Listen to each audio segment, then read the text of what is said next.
Hey there, everyone. It's noon o'clock, and we're going to get started here. We do still have a couple more people joining.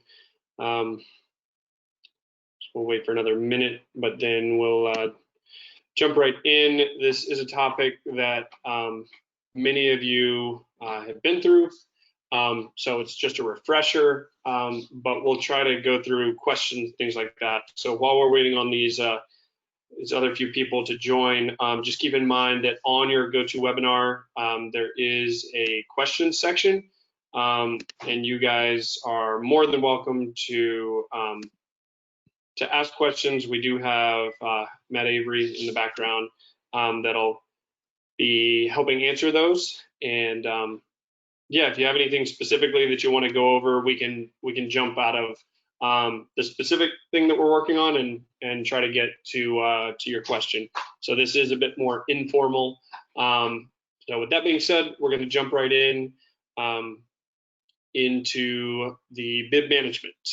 So with the bib management side, most of you guys are very familiar with bib management at normal races. For those of you that aren't, you can assign bibs underneath Go Race Day, bibs, and assign bibs and chips.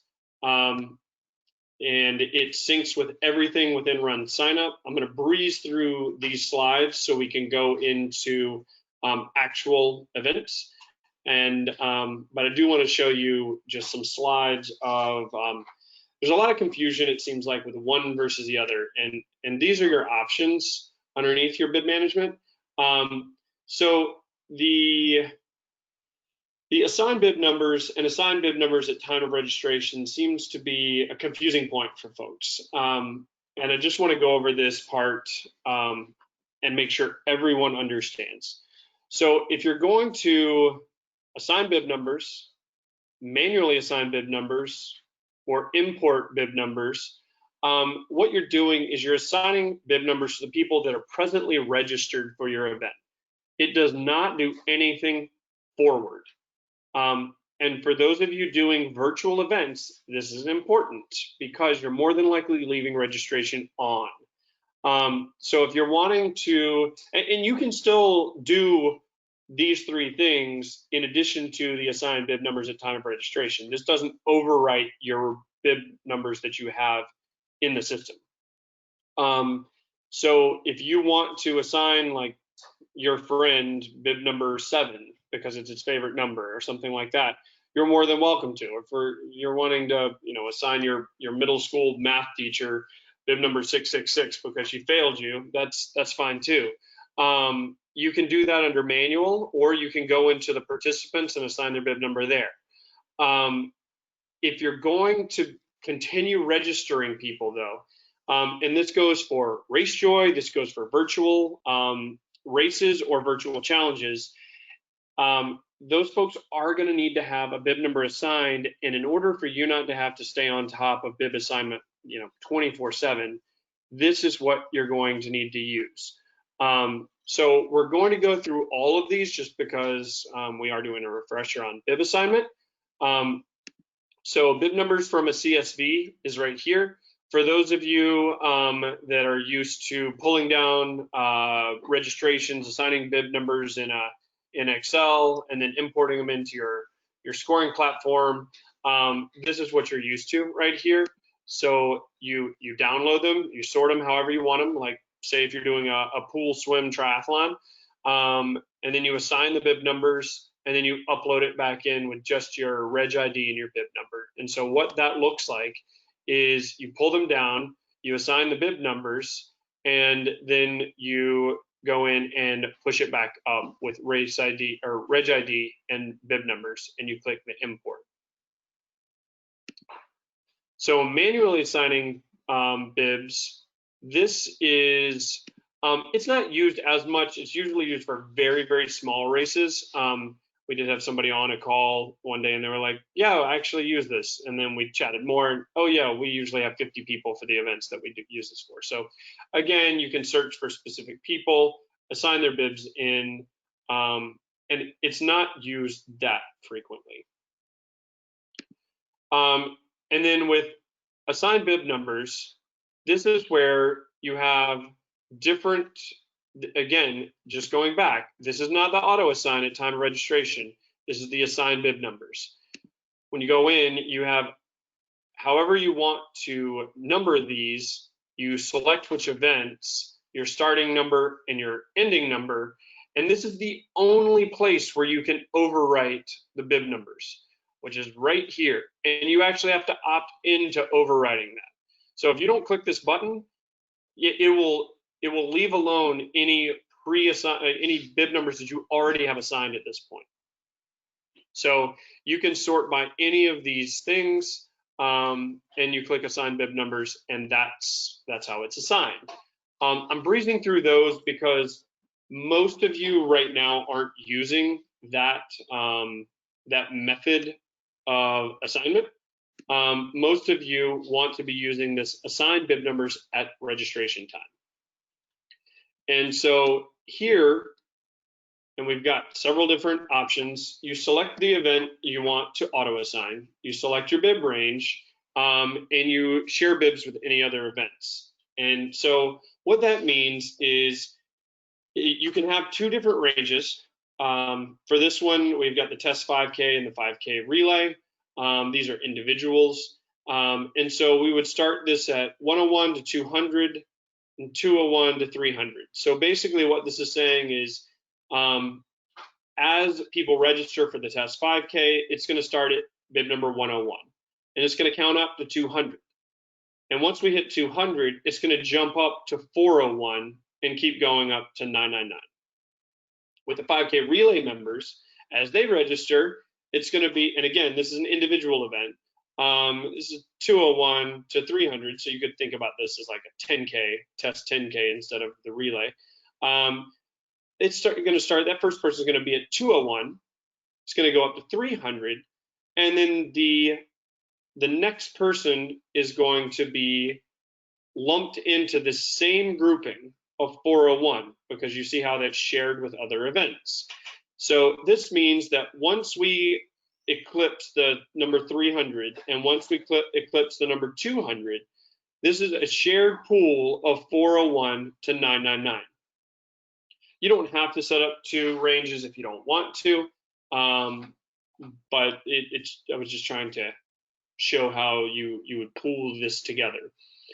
And then this button at the bottom is assign bibs to people who have already registered.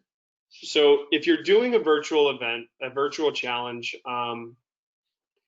you want to have this set up in advance, so that people get their email about their digital bib, so they know what their bib number is. So if you haven't, or you need to assign bibs right now, definitely make sure you click this button.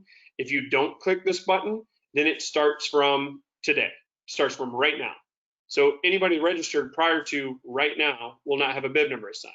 If you click this button and you assign your friend bib number 13, it will not overwrite that bib number. So just keep that in mind.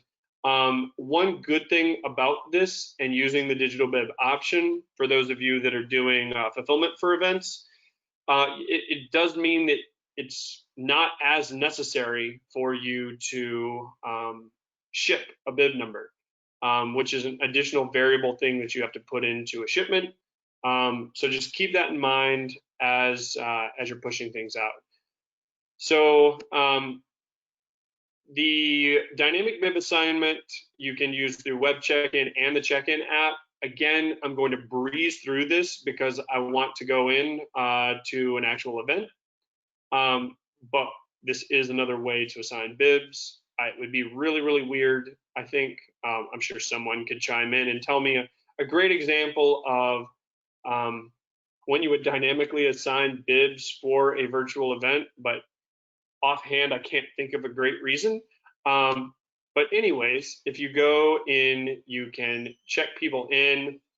And when you do, you have a pop-up. You can assign their bib number, check in and assign. And then they're assigned in there. The same thing with the bib assignment. There's two different ways. There's the manual and then the scanning of the bib.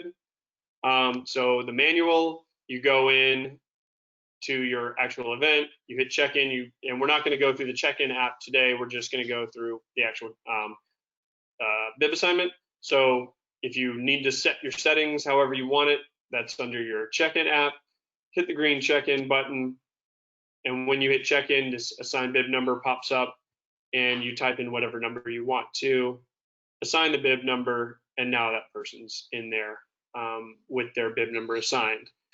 Similar process for using the scanning of the bib or the barcode.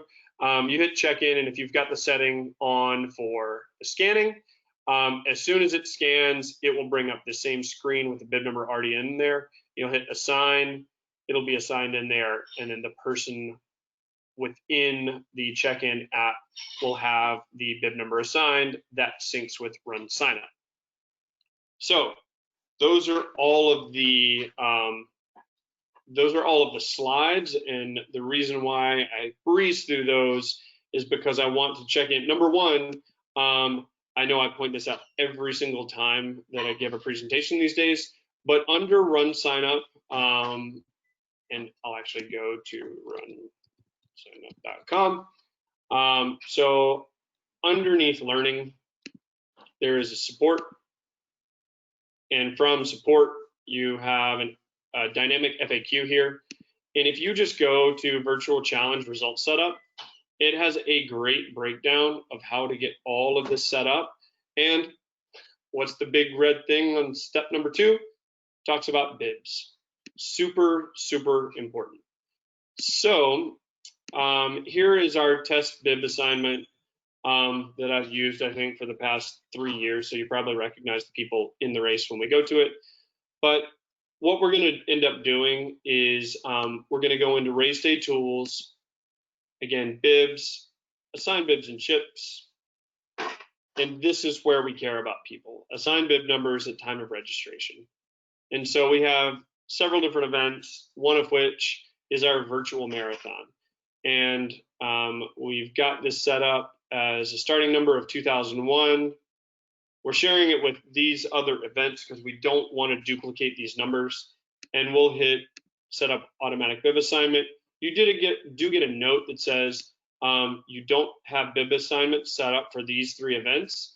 And this might be because these 3 events are real events that are going to happen, and you have a virtual aspect. So you just hit OK. It's saved.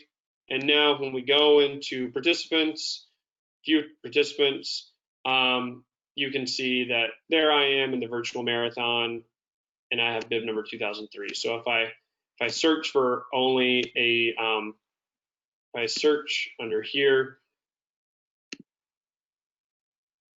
and I've been testing this out with other people, but you see how the virtual marathon event has 3 people, which is a toddler, baby girl, and me, and bib number 2001, 2002, and 2003. So another thing to think about, if you want to actually see what this looks like when you go into, let's see, race day tools, bibs, and then customize your digital bib. So we have a customized digital bib for the virtual marathon. You can create one, you can upload an image of this size. But if we go into this very bland digital bib customization that I've done, I have just a couple of components in there. One is the event name, the actual event that they're doing, the bib number, and I changed that to red. How did I change it to red? I just double clicked it, and when I clicked on font color, you can select your font color in there. And then when you save it, again, super bland digital bib. If we go in on the race page, this is the race page for this, and we go into participant tracking, I can go into, let's go into bib number 2002, little baby girl.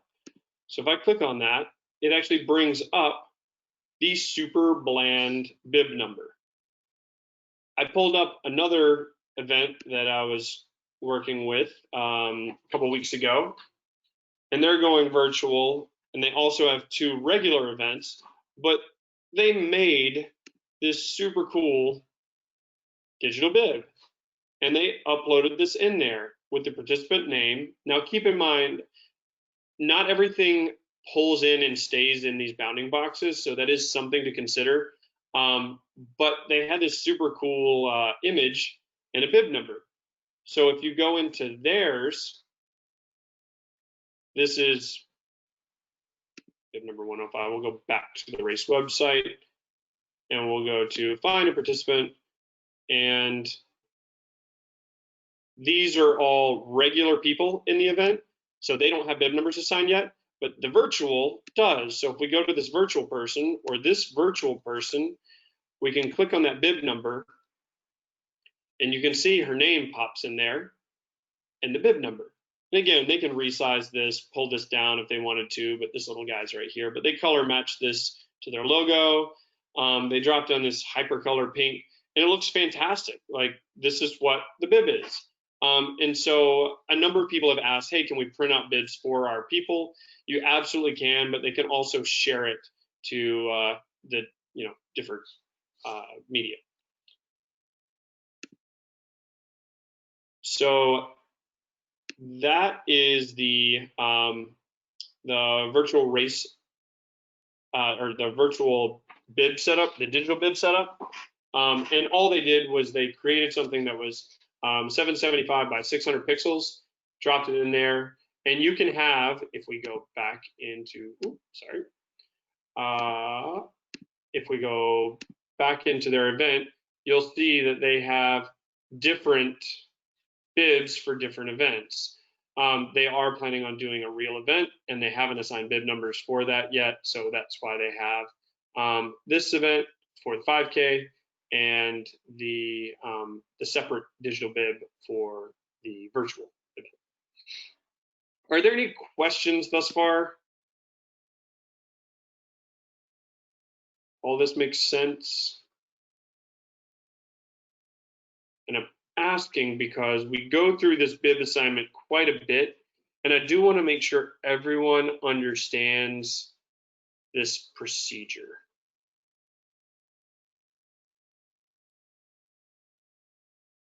Matt, have you seen any questions thus far?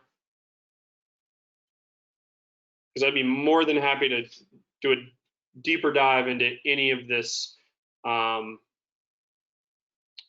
setup.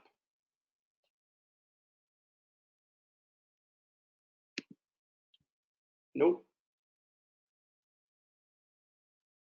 Okay. Some other things with the bibs to know, and that is bib validation. Again, not something you're likely going to be using right now, but bib validation, it basically means that you can't reuse the bib. So if somebody defers or cancels, that bib won't go back into circulation. That's usually used when you're customizing actual printed bibs. So just something to consider there. And then the build bib labels. Again, you're more than likely right now not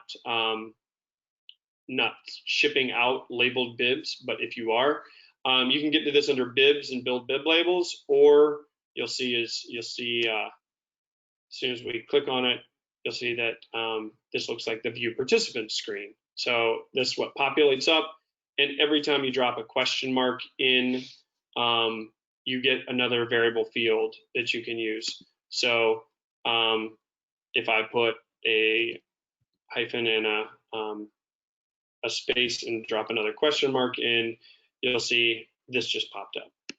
And so I can select whatever I want to, which is chip number there.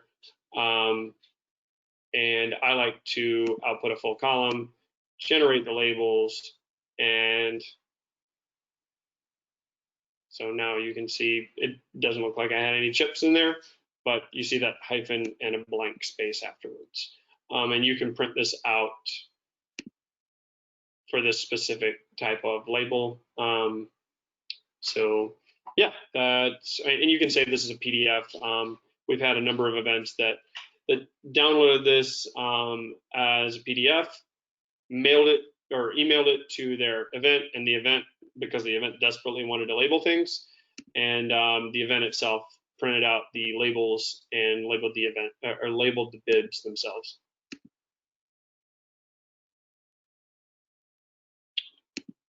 So I've seen 0 questions thus far, which likely means that either one of 2 things: you guys don't know how to ask questions in GoToWebinar, or we've explained this so many times that everybody knows it backwards and forwards. Hopefully it's the latter. Well, that covers most everything that we were going to talk about today. Again, these are the Timer Tip Tuesdays are more informal, shorter sessions, just to refresh everyone on different topics. If you need to get up with me for any reason, you're more than welcome to shoot me an email, chris@runsignup.com. And if you have any suggestions on Timer Tip Tuesdays that you want to review, let us know. But otherwise, that's pretty much it. So a whopping 20 minutes crash course in Bib Assignment. And Matt, you haven't seen any questions come through, right? Matt might be on mute right now. All right. Well, that being said, thank you guys for joining me, and still haven't seen any questions, so hopefully there are none. And yeah, appreciate you guys joining me. Next week we are doing, let's see, next week I believe is posting results with race day scoring. So we'll do a quick how-to on posting results to RunSignup and printing results, things like that. So for those of you that have been playing around with race day scoring, that'll be a great session. I know a number of you are starting to get back into very, very small event timing. I don't think anything huge has happened recently, but it is a great time to jump on race day scoring, test things out, and get familiar with it. So I hope you guys have a great rest of your day, and I will chat with you next week. Take care.